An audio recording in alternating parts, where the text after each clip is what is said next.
Gravelord Nito. Uh-oh, let's see what we've got. I love Gravelord. I think of all the bosses in Dark Souls, he's just so cool. I just like the whole color aesthetic, the arena, everything. But the move I find annoying, and I think a lot of people find, this annoying in general, is the Gravelord's Gravelord dance. So he does the scream Uh-huh. with the toxic blade. Right. That, for the longest time, I think up until maybe last year, caused me the most problems because it was coming down to timing on the roll.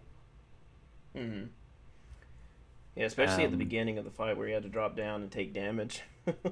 Oh yeah, because you're trying to heal, and there's a possibility you're gonna get killed straight away. Mm-hmm. And if it's not him, it's the skeletons. Alright. So they got that at the very beginning. That's great. So I'll just go ahead and start from the beginning of the paragraph. They actually recommend the fall control, but only because, they're recommending that because they're just trying to help you not take any damage at all. So I don't think I've ever used that.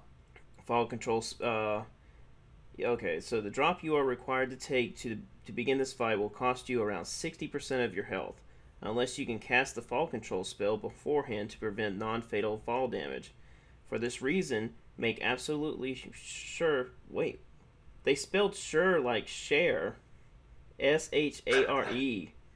Oh wow. Someone didn't proofread these strategy guides very well.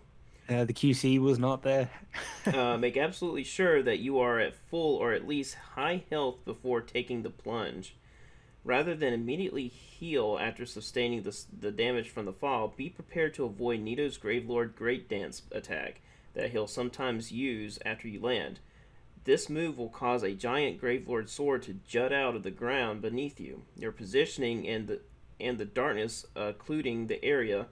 Occluding? Okay. Will prevent you from seeing the visual cue of this attack. Your only indication will be the scream Nito lets out as he performs it.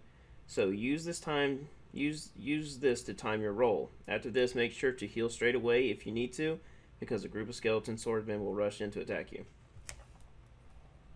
So what do you think about that? Yeah. I think it's pretty accurate in terms of explaining the attack. I think it should mention about the Ring of Fog actually helping out in terms of when you come into the arena, because if you have the Ring of Fog on, there's a less likely chance for him to actually do that attack straight away. Yeah, I don't think they recommend that in the guide, actually, surprisingly. I guess they just didn't know about the strategy at the time. But Yeah, well, actually, no. it. This is the remastered game. They should have that knowledge. Yeah, because it's a very big community thing that if you put Ring of Fog on and you drop down, one, the skeletons aren't going to see you, which is great because you don't want to really be dealing with that. They continued the strategy for the Gravelord Great Sword Dance attack, actually.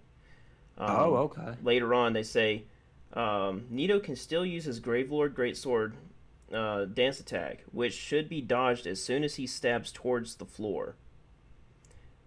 Wow. Okay, I've never thought about it that way. I've always counted.